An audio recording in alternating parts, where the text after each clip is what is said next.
এরপরে chicken leg পিসগুলো একে একে ছেড়ে দেবো।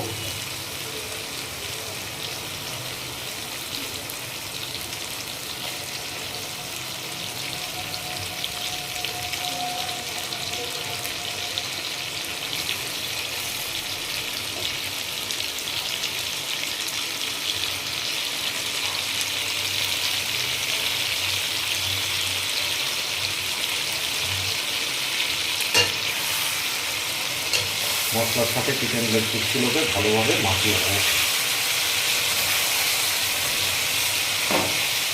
তো আমাদের সঙ্গে থাকুন সম্পূর্ণ রেসিপি দেখার জন্য। এরপরে আমরা রান্নার শেষ পর্যায়ে আবার ভিডিও করব।